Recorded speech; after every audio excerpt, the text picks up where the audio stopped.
அன்பார்ந்த சகோதரர்களே, அல்லாஹ் சுப்ஹானஹு வ தஆலா மனித வாழ்க்கையை எவ்வாறு வாழ வேண்டும் என்பதை குறித்து தெளிவாக நமக்கு கற்றுத் தந்திருக்கிறார். அல்லாஹ்வுடைய வார்த்தை, அல்லாஹ்வுடைய வேதம் கிதாபுல்லாஹ், அல்லாஹ் சுப்ஹானஹு வ தஆலா இறை வேதத்தில் மனித வாழ்வு எப்படி இருக்க வேண்டும், அவன் எப்படி வாழ்ந்தால் வெற்றி பயணத்தை அடைய முடியும், மன நிம்மதியான வாழ்க்கையை வாழ முடியும் என்பது குறித்தான தெளிவான செய்திகளை அல்லாஹ் சுப்ஹானஹு வ தஆலா திருக்குர்ஆனிலே பதிவு செய்கின்றார். அது மட்டுமல்லாமல் நபி ஸல்லல்லாஹு அலைஹி வஸல்லம் உடைய வழிகாட்டுதல்கள் எப்படி ஒரு மனிதன் வாழ வேண்டும் என்பதற்குண்டான தெளிவான முன்மாதிரி நபி ஸல்லல்லாஹு அலைஹி வஸல்லம் இருக்கிறது. வாழ்வியல் நெறிமுறைகளை கற்றுத்தரக்கூடியதாக இருக்கிறது.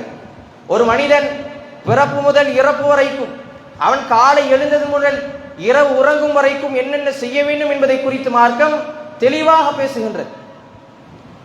அதுதான் இந்த இஸ்லாமிய மார்க்கத்தினுடைய மிக முக்கியமான அம்சம். அதை யார் ஒருவர் எடுத்து தன்னுடைய வாழ்க்கையிலே பின்பற்றி நடக்குகின்றாரோ அவர் வெற்றி அடைந்தவராக கருதப்படுகிறார். இம்மையிலும் மறுமையிலும் அவருக்கு வெற்றி இருக்கிறது.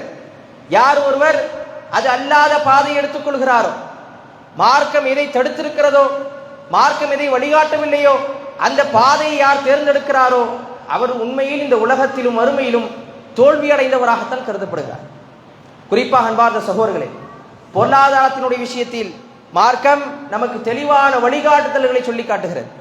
அதிலும் குறிப்பாக கொடுக்கல் வாங்கல் விஷயத்தில், அது கடனாக இருக்கலாம், வியாபாரமாக இருக்கலாம், எதுவாக இருந்தாலும் பொருளாதாரத்தினுடைய விஷயத்தில் ஒரு மனிதன் நிம்மதியாக வாழ வேண்டும் என்று சொன்னால், அவருடைய வாழ்க்கை பரக்கத் பெற்ற வாழ்க்கையாக இருக்க வேண்டும் என்று சொன்னால், மன அமைதியோடு மன நிம்மதியோடு வாழ வேண்டும் என்றால் இஸ்லாமிய மார்க்கம் இதை நமக்கு வழிகாட்டுதல்களாக கற்றுத்தருகிறதோ அதை நாம் பேணி பின்பற்றி நடக்க வேண்டும். அப்படி யார் நடக்கிறாரோ அவருக்குத்தான் அந்த பொருளாதாரம் பயனளிக்கக்கூடியதாக இருக்க முடியும். அன்பார்ந்த சகோதரர்களே, இன்றைக்கு கடன் கொடுக்கல் வாங்கலை பார்த்தோம் என்று சொன்னால் அதன் மூலமாக ஏற்படக்கூடிய பிரச்சனைகளும், அதன் மூலமாக ஏற்படக்கூடிய சண்டை சச்சரவுகளும், குடும்ப பிரிவுகளும், உறவுகளுக்கு மத்தியிலே முறிவுகளும் ஏராளமாக நடந்து கொண்டே இருக்கின்றது. அதை குறித்தான செய்திகள், ஏன் இப்படியெல்லாம் நடக்கின்றது, மார்க்கம் கடனை குறித்து எதை பேசுகின்றது என்பதை குறித்தான ஒரு சில செய்திகள் இன்ஷா அல்லாஹ் இந்த ஜும்ஆ உரையிலே நாம் பார்க்க இருக்கிறோம். அன்பார்ந்த சகோதரர்களே, இன்றைக்கு இந்த கடனை குறித்தான நிலை எப்படி இருக்கிறது என்று பார்த்தால், பொதுவாக ஒரு வார்த்தை சொல்வார்கள், கடன் அன்பை முறிக்கும் என்பதாக சொல்வாங்க. உண்மையாக அடிப்படையாக நாம் எடுத்து பார்த்தோம் என்று சொன்னால் இந்த வார்த்தை ஒரு தவறான ஒரு வார்த்தை.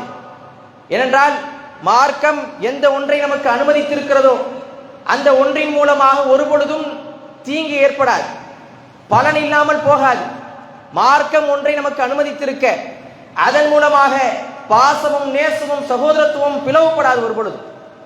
மார்க்கம் வட்டியை தடை செய்திருக்கிறது. ஏன்? அதன் மூலமாக நமக்கு கிடைக்குகின்ற தீமைகள் மிகப்பெரிய அளவில் இருந்து கொண்டிருக்கிறது, அழிவுகள் மிகப்பெரிய அளவில் இருந்து கொண்டிருக்கிறது.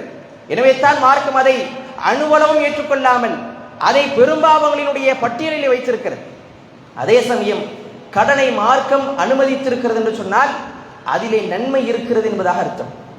அதிலே அன்பு இருக்கிறது, அதன் மூலமாக நேசம் வலுப்பெறும், அதன் மூலமாக சகோதரத்துவம் வலுப்பெறக்கூடிய ஒன்றாக இருப்பதின் காரணமாகத்தான் மார்க்கம் கடனை அனுமதித்திருக்கிறது. அன்பார்ந்த சகோதரர்களே, பொதுவாகவே அல்லாஹ் சுப்ஹானஹு வ தஆலா எல்லோருடைய வாழ்க்கையிலும் ஏற்றத்தாழ்வுகளோடு வைத்திருக்கின்றார்.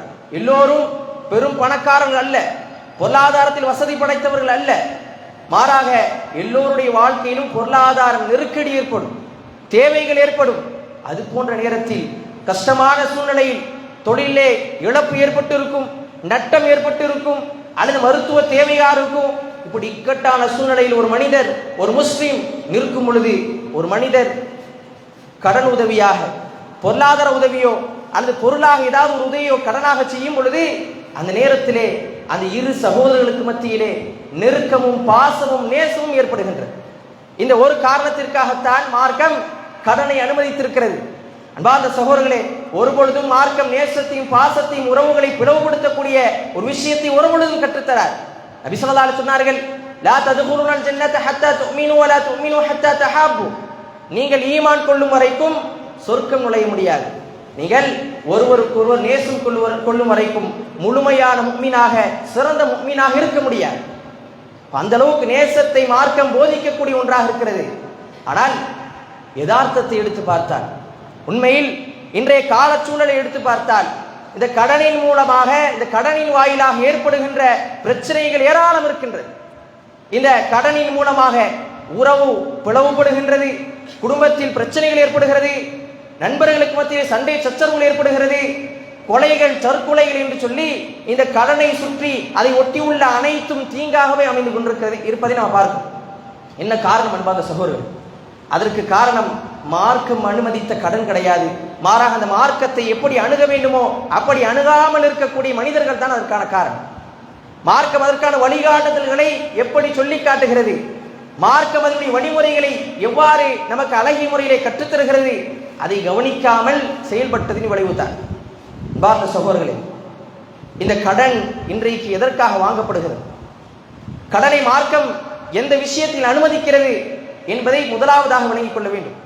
இன்றைக்கு 150% மக்கள் வாங்கக்கூடிய கடன் எதற்காக என்று சொன்னால் பெருமைக்காகவும் பொறாமைக்காகவும் தான் வாங்குகிறார்கள்.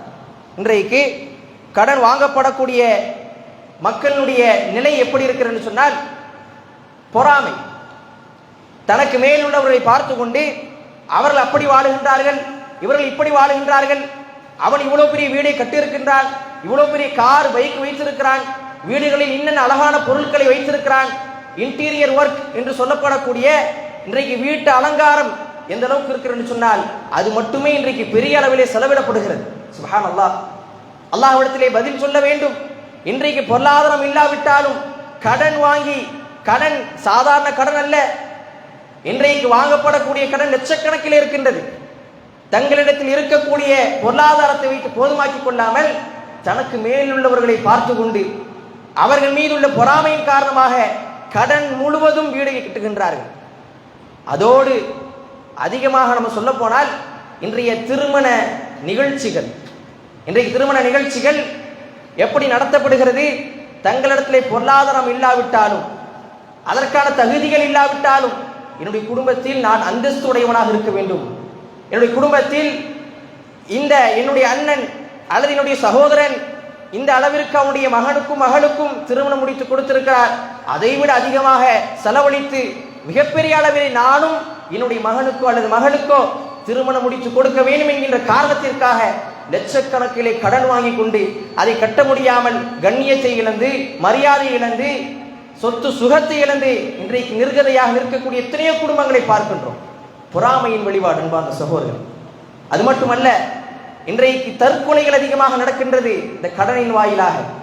சமீபத்தில் நாம் அதிகமாக அறிந்த பிரபலமான ஒரு செய்தி, நோன்புடைய நேரங்களிலே பகிரப்பட்ட செய்தி. ஒரு குடும்பம் கடனின் காரணமாக ஒரு குடும்பம் முழுவதுமாக தற்கொலை செய்து கொண்ட ஒரு சம்பவத்தை நம்மால் கேட்டோம்.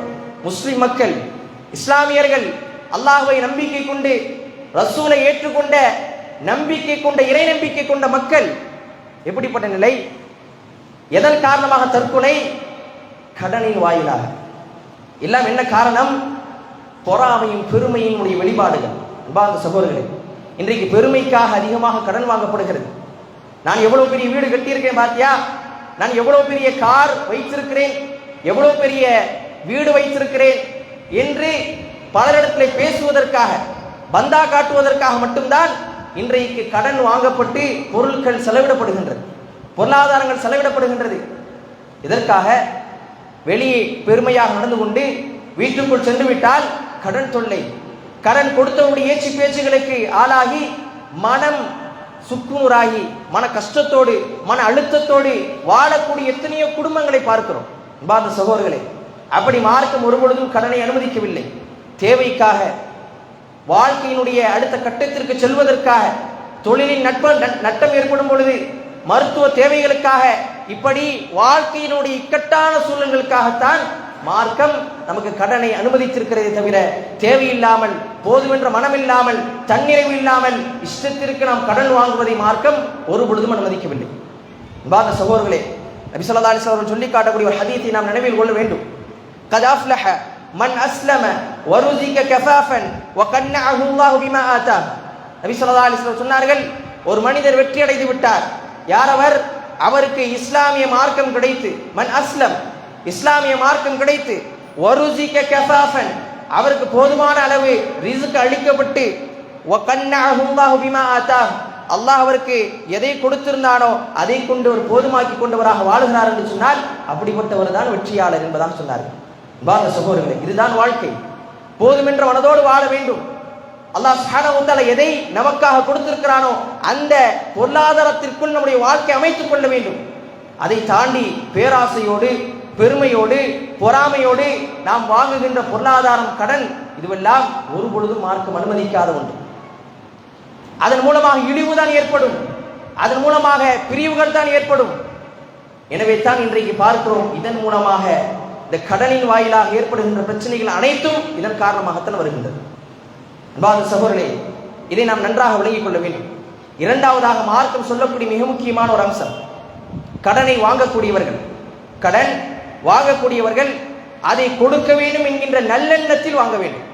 அதை கொடுக்க வேண்டும் என்கின்ற நல்லெண்ணத்தில் எந்த தவணையில் சொல்லியிருக்கின்றார்களோ அந்த தவணையில் சரியான முறையிலே கொடுப்பேன் என்கின்ற உறுதியோடு, அந்த நம்பிக்கையோடு நாம் வாங்க வேண்டும். இன்றைக்கு அதை ஏமாற்றக்கூடிய எண்ணத்தில் வாங்கக்கூடியவர்கள் தான் அதிகம். பலருடைய குமுறல்கள், பலர் சொல்கின்றார்கள், என்னிடத்தில் இவ்வளவு வாங்கினார், தவணை தாண்டி 1 வருடம் 2 வருடம் ஆகிவிட்டது, இன்னும் பொருளாதாரம் அந்த வாடில்லை என்று சொல்லி பலருடைய மன கஷ்டங்கள். அன்பார்ந்த சகோதரர்களை, சிந்தித்து பார்க்க வேண்டும். நமக்கு ஒரு தேவை என்று இருக்கும் பொழுது ஒருவரை அணுகி அவரிடத்தில் பணிவோடு கேட்கிறோம். அவர் 2 லட்சமோ 3 லட்சமோ சாதாரண பொருளாதாரம் அல்ல, 1000 இருந்தாலும் பெரிய பொருளாதாரம் தான். அதை அவருடைய தேவை போக 2 மாதம் தவணையாக கொடுக்கிறார் என்று சொன்னால் அந்த 2 மாதத்திற்கு பிறகு அவருக்கு தேவை இருக்கும். எனவே தான் அந்த 2 மாத தவணையிலே நமக்கு ஒரு பொருளாதாரத்தை கொடுக்கும் பொழுது, நம்முடைய கஷ்டத்தில் அவர் பங்கு பெறும் பொழுது, நாம் இக்கட்டான சூழ்நிலையில் இருக்கும் பொழுது நம்மை நம்பி அல்லாஹ் வணங்கிக் கொள்ளணும். அமானத், ஒரு மனிதர் ஒருவருக்கு 2 லட்சம் 3 லட்சம் கொடுக்கிறார் என்று சொன்னால் அவரை முழுமையாக நம்பி கொடுக்கின்றார். அல்லாஹ்வை ஏற்றுக்கொண்டிருக்கிறார், நபி ஸல்லல்லாஹு அலைஹி வஸல்லம் அவர்கள் ஏற்றுக்கொண்டிருக்கிறார், இஸ்லாமிய மார்க்கத்தை பின்பற்றக்கூடியவராக இருக்கிறார் என்கின்ற முழு நம்பிக்கையில் கொடுக்கப்படக்கூடிய அந்த பணம், அந்த பொருளாதாரம், அதை கொடுக்காமல் ஏமாற்றிக் கொண்டு போகக்கூடிய எத்தனையோ மக்களை நாம் பார்க்கிறோம். சுப்ஹானல்லாஹ், அல்லாஹ்விடத்திலே பதில் சொல்லியாக வேண்டும். அன்பார்ந்த சகோதரர்களே, இன்றைக்கு பார்க்கிறோமா இல்லையா, வியாபாரம் என்ற பெயரிலே ஒட்டுமொத்தமாக வாங்கி கொண்டு 1 வருடத்தில் தருகிறேன் அல்லது 3 மாதத்தில் தருகிறேன் என்று சொல்லிவிட்டு அந்த பொருளாதாரத்தை கொடுக்காமலேயே ஏமாற்றிக் கொண்டு தப்பிக்கொண்டு போகக்கூடிய எத்தனை மக்களை பார்க்கிறோம். வியாபார ரீதியிலே ஏமாற்றக்கூடிய நிலை.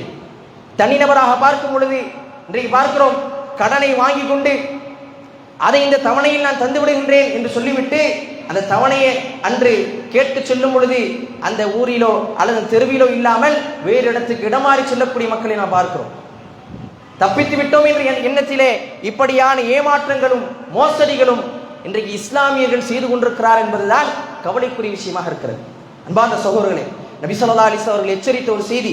நபி ஸல்லல்லாஹு சொன்னார்கள், மன் அஹத அம்வாலன் நாசி யுரீது அதாஹா அத்தல்லாஹு அன்ஹு வமன் அஹத யுரீது இத்லாஃபஹா அத்லஃபஹுல்லாஹ்.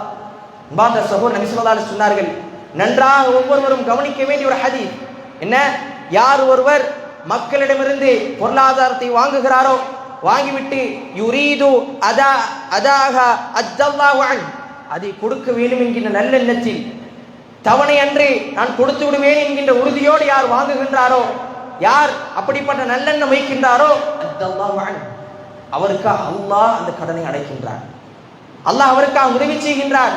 அதே நேரத்தில் வமன் அஹத யுரீது இத்லாஃபஹா அத்லஃபஹுல்லாஹ், யார் ஒருவர் ஏமாற்ற வேண்டும் என்ற நோக்கத்தில், கொடுக்க கூடாது என்கின்ற எண்ணத்தில், பொருளாதாரத்தை பெற்றுக்கொண்டு தப்பித்து விடலாம் என்கின்ற மனநிலையோடு யார் வாழுகின்றாரோ அவரை அல்லாஹ் சுப்ஹானஹு வ தஆலா அழித்து விடுவான் என்பதாக நபி ஸல்லல்லாஹு அலைஹி வஸல்லம் அவர்கள் சொல்லி காட்டக்கூடிய செய்தி நம்ம பார்க்கிறோம். பாத சகோதரர்களே, எவ்வளவு மோசமான, எவ்வளவு எச்சரிக்கைக்குரிய ஒரு விஷயமாக இருக்கிறது. அல்லாஹ் சுப்ஹானஹு வ தஆலா நாடினால் எப்படி வேண்டுமானாலும் உதவி செய்வான். நல்லெண்ணம் மிக முக்கியமான ஒன்றாக இருக்கிறது. மருத்துவ தேவைக்காக இக்கட்டான சூழ்நிலை நாம் வாங்கிய கடன், அதை கொடுக்க முடியாமல் இருக்கிறோம், ஆனால் கொடுக்க வேண்டும் என்ற எண்ணத்தோடு முயற்சி செய்து அதற்காக நாம் உழைத்துக் கொண்டிருந்தால் அல்லாஹ்வுடைய உதவி நமக்கு இருக்கும். நிச்சயமாக அல்லாஹ் சுப்ஹானஹு வ தஆலா ஏதோ ஒரு வழியிலே நமக்கு உதவி செய்வான், தள்ளுபடி செய்வதற்குண்டான வழி ஏற்படுத்துவான், அல்லது பிறரின் மூலமாக உதவி செய்ய வைப்பான், அல்லது நமக்கே அதற்கான தகுதியையும் ஆற்றலையும் அல்லாஹ் சுப்ஹானஹு வ தஆலா கொடுப்பான். அப்படி அல்லாஹ்வுடைய உதவி ஏதோ ஒரு வகையிலே நமக்கு வந்து கொண்டே இருக்கும். ஆனால் ஏமாற்ற வேண்டும், ஏமாற்று புத்தியோடு யார் இருக்கின்றார்களோ அவருடைய இந்த பொருளாதாரத்தை அல்லாஹ் சுப்ஹானஹு வ தஆலா ஒன்றுமில்லாமல் அடித்து விடுவான். அல்லாஹ்வுடைய அழிவு என்பது சாதாரண விஷயம் அல்ல. முன்னால் உள்ள காலங்களில் அல்லாஹ்வுடைய வேதனையை குறித்து அல்லாஹ் சுப்ஹானஹு வ தஆலா எப்படியெல்லாம் பேசுகின்றார், அதையெல்லாம் பார்த்தும் ஏமாற்றக்கூடியவர்களாக இருக்கின்றோமா? அல்லாஹ் சுப்ஹானஹு வ தஆலாவுடைய அழிவு என்பது சாதாரண விஷயம் அல்ல. நாம் ஒரு 50,000 ஏமாற்றி இருப்போமா? ஒரு 1,00,000 மோசடி செய்திருப்போமா?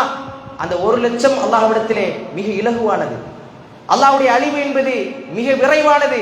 அதை அல்லாஹ் எப்படி கொடுக்க வேண்டுமோ அப்படி கொடுத்து விட்டால் அது 1,00,000 என்ன ஒன்றுமில்லாமல் ஆகிவிடும், ஒன்றுமில்லாதவள் ஆகிவிடுவோம். இதுதான் ஏமாற்றுவதற்கு உண்டான மிக மோசமான ஒரு நிலை அன்பார்ந்த சகோதரர். இதில் மிக கவனமாக இருக்க வேண்டும்.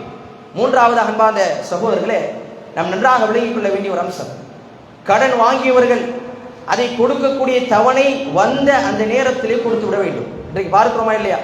பொருளாதாரம் தங்களிடத்தில் இருந்தாலும் அதனுடைய தவணை அடைந்தாலும் அதை பிற்படுத்தக்கூடிய மக்கள் நாம் பார்க்கிறோம். அப்புறம் பார்த்துக்கலாம், நண்பன் தானே, உறவுகள் தானே, பெற்றோர்கள் தானே என்று சொல்லி இன்றைக்கு வாங்கிய கடனை தங்களிடத்திலே பொருளாதாரம் இருந்தாலும் அதை கொடுக்க வேண்டும் என்ற எண்ணம் இருந்தாலும் அதை தள்ளி போடக்கூடிய பிற்படுத்தக்கூடிய மக்கள் நாம் பார்க்கிறோம். அப்படி அல்ல அன்பார்ந்த சகோதரர்களே, அவர் நமக்கு கொடுத்திருக்கக்கூடிய இந்த தவணை என்பது அவருடைய தேவைக்காக கொடுத்திருப்பார். 2 மாதங்களில் தருகிறேன் என்று சொன்னால் 2 மாதத்திற்கு பிறகு அவருக்கு அந்த தேவை இருக்கும். எனவே தான் அந்த தவணைக்காக அவர் உங்களிடத்தில் ஒப்படைத்த பணம் அது. அந்த தவணை முடிந்த பிறகு அவர் தருவாரா தரமாட்டாரா என்கின்ற அந்த மன போராட்டம் இருக்கிறதா இல்லையா, அது அல்லாஹ்விடத்தில் பதில் சொல்லியாக வேண்டும். சகோதரர், சாதாரண விஷயம் அல்ல. ஒரு 2 லட்சம், அந்த 2 லட்சத்துக்கான தவணையை குறிப்பிட்ட நேரத்தில் கொடுக்காமல் அதை தாண்டும் பொழுது இன்னும் தரவில்லையே, தருவாரா மாட்டாரா என்கின்ற மன போராட்டத்தில், மன அழுத்தத்தில், மன கஷ்டத்தில் அவருடைய உள்ளம் வாடிக்கொண்டு இருக்குமா இல்லையா? அதை புரியாமல் தங்களுடைய சுயநலத்திற்காக வாங்கி கொண்டு அதை சரியான நேரத்தில் தவணையில் கொடுக்காமல் சுற்றி கொண்டிருக்கக்கூடிய மனிதர்களை பார்த்து என்ன சொல்லுவது? நன்றாக விளங்கிக் கொள்ள வேண்டும், புரிய வேண்டும். ஒவ்வொருடைய மனமும் ஒவ்வொரு மாதிரியானது. ஒருவர் அவருடைய தேவையை கேட்க முடியாமல் திணறிக் கொண்டிருப்பார், அல்லது கேட்டாலும் அவருக்கான மரியாதை கிடைக்காமல் போகக்கூடிய சூழ்நிலை நாம் பார்க்கிறோம். இப்படிப்பட்ட நிலை தான் இன்றைய கடனுடைய நிலையாக போய் கொண்டிருக்கிறது. அன்பான சகோதரர், நபி ஸல்லல்லாஹு அலைஹி வஸல்லம் அவர்கள் எந்த அளவுக்கு இந்த கடனை முற்படுத்தி இருக்கிறார்கள் என்பதை நாம் விளங்கிக் கொள்ள வேண்டும். ஒரு முறை ஒரு மனிதர் மரணித்து விடுகின்றார். அப்பொழுது எல்லோரும் அவருக்கு குளிப்பாட்டி அவரை கஃன் செய்து அடக்கஸ்தலத்திற்கு கொண்டு வந்த பிறகு நபி ஸல்லல்லாஹு அலைஹி வஸல்லம் அவர்கள் தொழுகைப்பதற்காக வருகின்றார்கள். அப்பொழுது கேட்கப்படுகிறது, இந்த மனிதருக்கு கடன் இருக்கிறதா என்று கேட்கும் பொழுது நபி ஸல்லல்லாஹு அலைஹி வஸல்லம் அவர்களுக்கு சொல்லப்படுகிறது, ஆம் இருக்கிறது யா ரசூலுல்லாஹ் என்று சொல்லும் பொழுது அப்பொழுது ஒரு சஹாபி எழுந்து, அபூ கதாதா ரலியல்லாஹு அன்ஹு அவர்கள், நான் அவருக்காக பொறுப்பெடுத்துக் கொள்கிறேன் என்பதாக சொன்னார்கள். அப்ப நபி ஸல்லல்லாஹு அலைஹி வஸல்லம் வைத்து விட்டார்கள், அதோடு முடிந்து விட்டது. ஆனால் நபி அவர்கள் விடவில்லை. அடுத்த நாள், அவர் மரணித்த அடுத்த நாள் நபி ஸல்லல்லாஹு அலைஹி வஸல்லம் அவர்கள் அபூ கதாதா ரலியல்லாஹு அன்ஹு அவரிடத்தில் வருகின்றார்கள். கேட்கின்றார்கள், அபூ கதாதாவே, நீங்கள் அந்த மனிதருக்காக கடனை அடைத்து விடுவேன் என்று சொன்னீர்களே, அடைத்து விட்டீர்களா என்று கேட்கும் பொழுது அவர், இல்லை யா ரசூலல்லாஹ், நேற்று தானே இறந்திருக்கிறார், நான் கொடுத்து விடுகின்றேன் என்பதாக சொல்லும் பொழுது நபி ஸல்லல்லாஹு அலைஹி வஸல்லம் அவர்கள் கடந்து சென்று விடுகின்றார்கள். அடுத்த நாள் வருகின்றார்கள், கேட்கின்றார்கள், அபூ கதாதாவே, நீங்கள் அந்த மனிதருக்காக கடனை அடைத்து விடுவேன் என்று சொன்னீர்களே, அடைத்து விட்டீர்களா என்று கேட்கும் பொழுது அந்த சஹாபி சொன்னார்கள், ஆம் அடைத்து விட்டேன் யா ரசூலல்லாஹ் என்று சொல்லும் பொழுது நபி ஸல்லல்லாஹு அலைஹி வஸல்லம் சொன்னார்கள், இப்பொழுதுதான் உங்களுடைய சகோதரரை, அவருடைய தோலை குளிர வைத்திருக்கிறீர்கள், நரகத்திலிருந்து பாதுகாத்திருக்கிறீர்கள் என்பதாக நபி ஸல்லல்லாஹு அலைஹி வஸல்லம் சொல்லி காட்டக்கூடிய செய்தியை பாருங்கள். அவர் இறந்த பிறகும் நபி ஸல்லல்லாஹு அலைஹி வஸல்லம் அவர்கள் அவருடைய கடன் அடைக்கப்படுவதற்கு பொறுப்பேற்றுக் கொண்டு விட்டார்கள். என்றாலும் கூட அந்த பொறுப்பேற்றுக் கொண்ட நபரை விடாமல் நபி அவர்கள் தொடர்ந்து கேட்டுக்கொண்டே இருந்தார்கள் என்று சொன்னால் அதனுடைய முக்கியத்துவத்தை விளங்க வேண்டுமா இல்லையா? அதை எவ்வளவு விரைவுபடுத்த வேண்டும். எப்பொழுது என்னுடைய கையில் பொருளாதாரம் வந்துவிட்டதோ, அது தவணை அடைந்தாலும் சரி அடையாவிட்டாலும் சரி, உடனடியாக கொடுக்க வேண்டிய ஒரு விஷயம் இந்த கடன் என்பது. ஆனால் தவணை அடைந்த பிறகும் அந்த கடன் கொடுத்தவருடைய மனம் ஊசலாடும் என்பதை அறிந்தும், கஷ்டப்படும் என்பதை அறிந்தும் அதை கொடுக்காமல் பிற்படுத்தக்கூடிய மக்கள் மிக கவனமாக இருக்க வேண்டும். எந்த அளவுக்கு முற்படுத்த வேண்டுமோ. ஏனென்று சொன்னார், கடனை பொறுத்தவரையில் அது நாளை மறுமை நாளில் நமக்கு மிக பெரும் எதிரியாக வந்து நிற்கும். எப்பொழுது மரணம் வரும் என்பது நமக்கு தெரியாது. மரணம் வருவதற்கு முன்னால் நான் பிறருக்கு கொடுக்க வேண்டிய உரிமைகளை சரியான முறையிலே கொடுக்க வேண்டும் என்கின்ற அந்த மனோநிலையோடு இருக்க வேண்டும். அப்படி இருந்தால் மட்டும்தான் என்னுடைய கையில் அதற்கான பொருளாதாரம் வந்துவிட்டால் உடனடியாக கொடுப்பேன். இல்லாவிட்டால் பொடுபோக்குத்தனம் இருக்கும், கவனக்குறைவு இருக்கும். என்னுடைய மரணம் என்னை வந்து அடைந்து விட்டால் இந்த கடனுக்கான பொறுப்பு யார்? நாளை மறுமை நாளில் அந்த கடன் எனக்கு எதிராக வந்து நிற்குமே என்கின்ற பயமில்லாததின் காரணமாகத்தான். சகோதரர்களே, எந்த அளவுக்கு என்று சொன்னால் நபி ஸல்லல்லாஹு அலைஹி வஸல்லம் கேட்கப்படுகிறது. நபி ஸல்லல்லாஹு அலைஹி சொன்னார்கள், قام فيهم فذكر لهم ان الجهاد في سبيل الله والايمان بالله افضل الاعمال. நபி ஸல்லல்லாஹு அலைஹி சொன்னார்கள், ஒரு முறை அல்லாஹ்வுடைய பாதையில் போர் செய்வதும் அல்லாஹ்வை ஈமான் கொள்வதும் தான் அமல்களிலே மிகச் சிறந்தது என்று சொல்லும் பொழுது கேட்கப்பட்டது. فقال رجل فقال يا رسول الله ارايت ان قتلت في سبيل الله يكفر عني خطايا. அந்த மனிதர் கேட்டார்கள், யா ரசூலல்லாஹ், அல்லாஹ்வுடைய பாதையிலே ஒருவர் கொலை செய்யப்பட்டால் யுகஃபிரு அன்னி ஹதாயாய, என்னுடைய எல்லா பாவங்களுக்குமான பரிகாரமாக ஆகிவிடுமா என்று கேட்கும் பொழுது நபி ஸல்லல்லாஹு அலைஹி சொன்னார்கள், நஅம் இன் குதில்த ஃபீ சபீலில்லாஹ் வ அன்த ஸாபிருன் முஹ்தஸிபுன் முக்பிலுன் கைர முத்பிர். நபி ஸல்லல்லாஹு அலைஹி சொன்னார்கள், நீ அல்லாஹ்வுடைய பாதையிலே போரிட்டு கொலை செய்யப்பட்டால் நீ பொறுமையாக இருந்தவனாக, அல்லாஹ்விடத்தில் நன்மை எதிர்பார்த்தவனாக, முக்பிலுன் கைர முத்பிரின், புறமுதுகு காட்டி ஓடாமல் நீ அந்த அல்லாஹ்வுடைய பாதையில் கொலை செய்யப்பட்டால் நீ எல்லா பாவங்களுக்கான மன்னிப்பை பெற்றுவிட்டாய் என்பதாக சொல்லும் பொழுது மறுபடியும் நபி ஸல்லல்லாஹு அலைஹி கேட்கின்றார்கள், கைஃப குல்த, நீ என்ன கேட்டாய் என்பதாக மறுபடியும் கேட்கிறார். அதே போல அந்த மனிதர் கேட்கிறார், யா ரசூலல்லாஹ், நான் அல்லாஹ்வுடைய பாதையிலே மரணித்து விட்டால், கொலை செய்யப்பட்டு விட்டால் என்னுடைய எல்லா பாவங்களும் மன்னிக்கப்பட்டு விடுமா என்று சொல்லிவிட்டு நபி ஸல்லல்லாஹு அலைஹி சொன்னார்கள், இல்ல தைன், கடனை தவிர என்பதாக சொன்னார்கள். சகோதரர்களே, இந்த உலகத்தில் ஒரு மனிதனுடைய ஆக மிக பெரும் அமலாக கருதப்படுவது அல்லாஹ்வுடைய பாதையில் ஒரு மனிதன் தன்னுடைய உயிரை விடுவதுதான். அல்லாஹ் சுப்ஹானஹு வ தஆலா அப்படிதான் சொல்லி காட்டுகின்றான், இன்னமா அம்வாலுக்கும் அவுலாதுக்கும் ஃபித்னா. இந்த உலகத்தில் ஒரு மனிதன் அவனுடைய பொருளாதாரமும் அவனுடைய பிள்ளைகளும் சோதனைகளாக இருக்கிறது. அது மட்டுமல்லாமல் அவனுடைய உயிரும் அவன் அதிகமாக நேசிக்கக்கூடியவனாக இருக்கின்றான். அப்படிப்பட்ட அந்த உயிரை விடுவதுதான் இந்த உலகத்தில் மிக பெரும் ஒரு அமலாக கருதப்படுகிறது. அப்படி யார் ஒருவர் மரணிக்கிறாரோ, கொலை செய்யப்படுகிறாரோ, அவரை மரணித்தவர் என்று சொல்லாதீர்கள். பல் அஹ்யாஉன் இன்த ரப்பிஹிம் யுர்ஸகூன், அவர்கள் உயிரோடு இருப்பவர்கள், அல்லாஹ்விடத்திலே அவர்கள் ரிஸ்க் அளிக்கப்படுகிறார்கள் என்பதாக அல்லாஹ் சுப்ஹானஹு வ தஆலா சொல்லி காட்டுகிறான் இல்லையா? அப்படிப்பட்ட மிகச்சிறந்த அமலாக இருக்கக்கூடிய ஜிஹாதில் ஒருவர் மரணித்தாலும் அவரோடு அவருடைய கடன் பின்தொடர்ந்து கொண்டே இருக்கின்றது.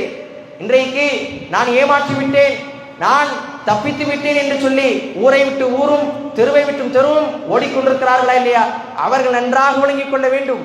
எங்கே சென்றாலும் சரி, எப்படி போனாலும் சரி, நாளை மறுமை நாளில் அல்லாஹ்விற்கு முன்னால் இருக்கும் பொழுது அந்த கடனுக்கான பதிலை நாம் சொல்லி ஆக வேண்டும். ஏன்? நபி ஸல்லல்லாஹு அலைஹி வஸல்லம் சொல்லி காட்டக்கூடிய ஒரு செய்தியை நாம் புரிந்து கொள்ள வேண்டும். நஃப்சுல் முஃமினி முஅல்லகத்துன் பிதைனிஹி ஹத்தா யுக்தா அன். நபி ஸல்லல்லாஹு அலைஹி சொன்னார்கள், நஃப்சுல் முஃமினி முஅல்லகத்துன் பிதைனி, ஒரு முஃமினான ஒரு மனிதருடைய ஆத்மா அவருடைய கடனோடு ஒட்டி கொண்டிருக்கிறது. ஹத்தா யுக்தா அன், அதை அவர் அடைக்கும் வரைக்கும் அவரோடு ஒட்டி கொண்டிருக்கிறது. நான் தப்பித்து விட்டேன், நான் ஏமாற்றி விட்டேன் என்று சொல்லி திரிந்து கொண்டிருக்கக்கூடியவர்கள் அவர்களுடைய உடலை 6 அடி குழிக்குள் வைத்தாலும் அவர்களோடு அந்த கடன் வந்து கொண்டே இருக்கின்றது. எங்கு போனாலும் சரி, தங்களுடைய உடலை 6 அடி குழிக்குள் வைத்தாலும் அவருடைய கடன் அவர்களை விட்டு நீங்காது. ஒரு பொழுது நாளை மறுமை நாள் வரைக்கும் வந்து கொண்டே இருக்கும். ஹத்தா யுக்தா அன், அதை யாராவது நிறைவேற்றினாலே தவிர, நிறைவேற்றினால் மட்டும்தான் அவரை விட்டு நீங்கும்.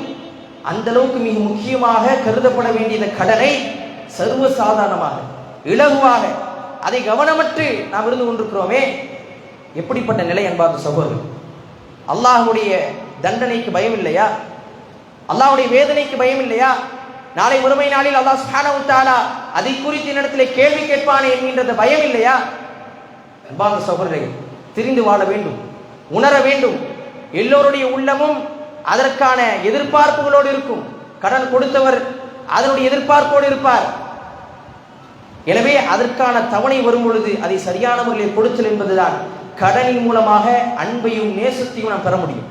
இன்றைக்கு கடன் வாங்கியவர் அதை முக்கியத்துவப்படுத்தி அதற்குண்டான தவணையில் கொடுக்கின்றாரோ அப்பொழுதுதான் இது போன்ற பிரச்சனைகள் ஏற்படாது. எப்பொழுது தேவைக்காக கடன் வாங்கப்படுகிறதோ, தேவையில்லாத கடன்கள் விட்டும் தூரமாகின்றோமோ அப்பொழுதுதான் தற்கொலைகளும் கொலைகளும் சண்டை சச்சரவுகளும் குடும்ப பிரிவுகளும் உறவுகளுக்கு மத்தியிலே முறிவுகளும் ஏற்படாமல் இருக்கும்.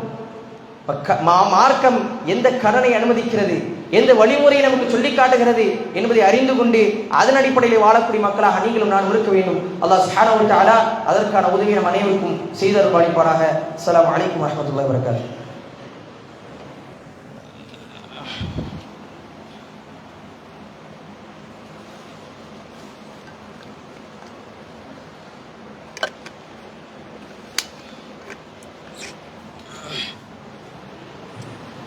الحمد لله رب العالمين والعاقبة للمتقين والصلاة والسلام على أشرف الأنبياء والمرسلين وعلى آله وصحبه والناس أجمعين ومن تبعهم بإحسان إلى يوم الدين.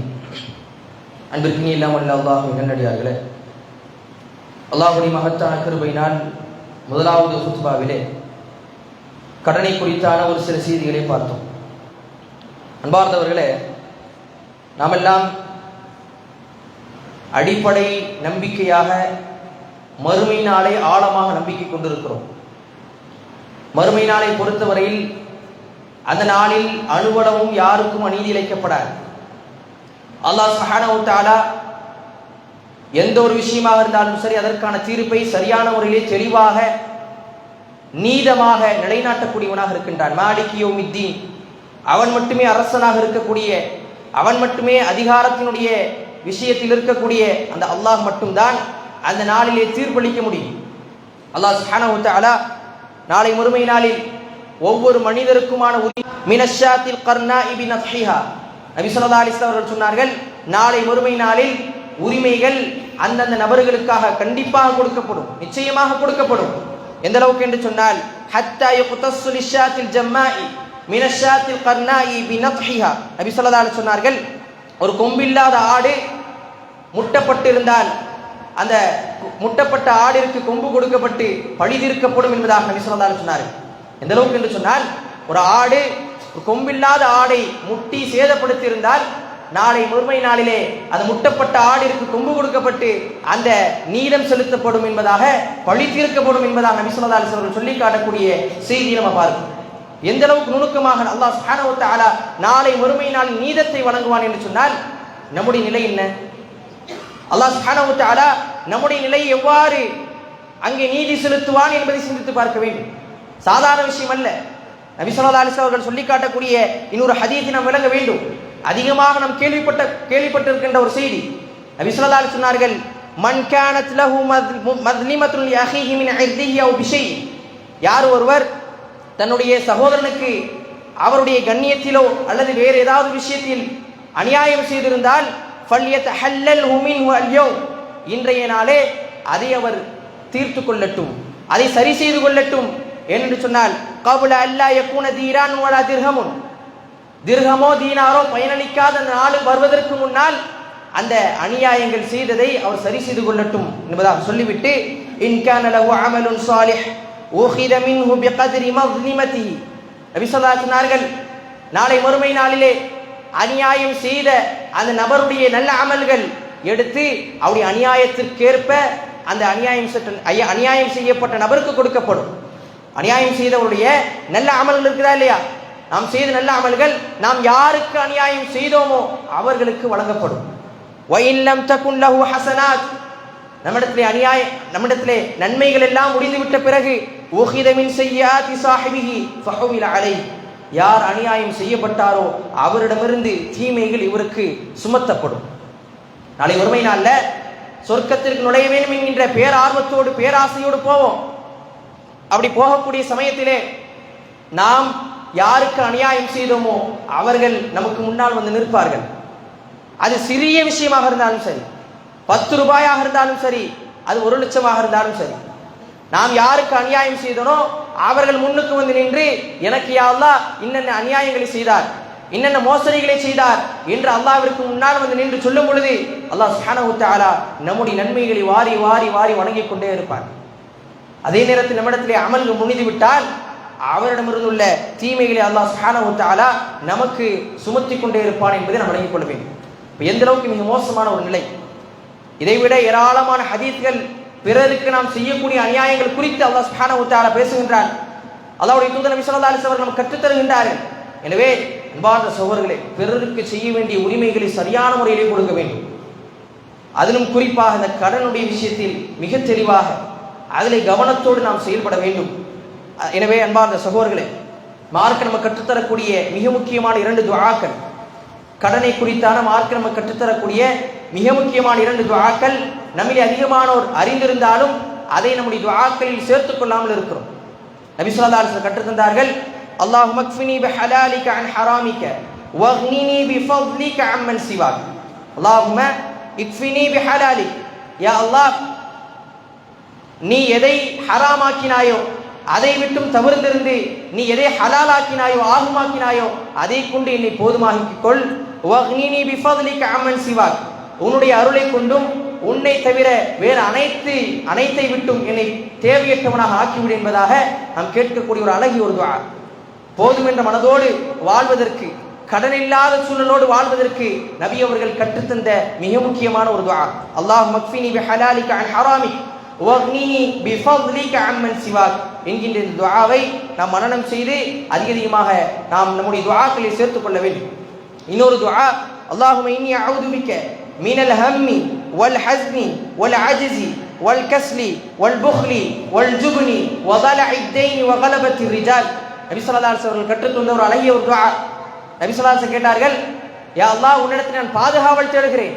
மினல் ஹம்மி வல் ஹஸ்ன், துயரத்தை விட்டும் கவலையை விட்டும், வல் அஜ்ஸி வல் கஸ்ல், இயலாமையை விட்டும் சோம்பேறித்தனத்தை விட்டும், வல் புக்லி வல் ஜுப்ன், கஞ்சத்தனத்தை விட்டும் கோழைத்தனத்தை விட்டும், வ ضلعித் தைனி வ கலபத்திர் ரிஜால், கடன் அதிகரிப்பதை விட்டும் மேலும் மனிதனுடைய ஆதிக்கம் என் மீது வருவதை விட்டும் உன்னிடத்திலே நான் பாதுகாவல் தேடுகிறேன் என்பதாக நபி ஸல்லல்லாஹு அலைஹி வஸல்லம் அவர்கள் கடனை குறித்தான துஆவை நமக்கு கற்றுத் தந்திருக்கிறார்கள். ஆகவே இது போன்ற துஆக்களை மனனம் செய்து, துஆ புத்தகங்களில் அதிகமாக இருக்கக்கூடிய துஆக்கள் தான், இந்த துஆக்களை மனனம் செய்து அதிகமாக நம்முடைய துஆக்களில் சேர்த்துக் கொள்ள வேண்டும். அப்பொழுதுதான் நம்முடைய வாழ்க்கை கடனில்லாத வாழ்க்கையாக, அல்லாஹ்வுடைய பரக்கத் பெற்ற வாழ்க்கையாக, அல்லாஹ் சுப்ஹானஹு வ தஆலா பொருந்தி கொண்ட வாழ்க்கையாக இருக்க முடியும். மன நிம்மதியோடு மன அமைதியோடு நம்முடைய வாழ்க்கை அமைத்துக் கொள்ள வேண்டும் என்று சொன்னால், மார்க்கம் எதை வழிகாட்டுதலாக தந்திருக்கிறதோ அதை நம்முடைய வாழ்க்கையாக எடுத்து நடத்தி கொள்ள வேண்டும். அப்பொழுதுதான் நம்முடைய எல்லா வழிகளிலும் எல்லா புறங்களிலும் நமக்கு நன்மையை கிடைக்கக்கூடியதாக இருக்கும். அன்பார்ந்த சகோதரர்களே, கடனுடைய விஷயத்தில் இன்றைய நாளில் எதை கேட்டோமோ அதை சரியான முறையில் நடைமுறைப்படுத்தக்கூடிய மக்களாக இருக்க வேண்டும். அல்லாஹ் சுப்ஹானஹு வ தஆலா அப்படிப்பட்ட பாக்கியத்தை உங்களுக்கும் எனக்கும் தந்தருள்வானாக. வ ஆகிரு தஅவானா அல்ஹம்துலில்லாஹி ரப்பில் ஆலமீன். அஸ்ஸலாமு அலைக்கும் வரஹ்மத்துல்லாஹி வ பரகாத்துஹு.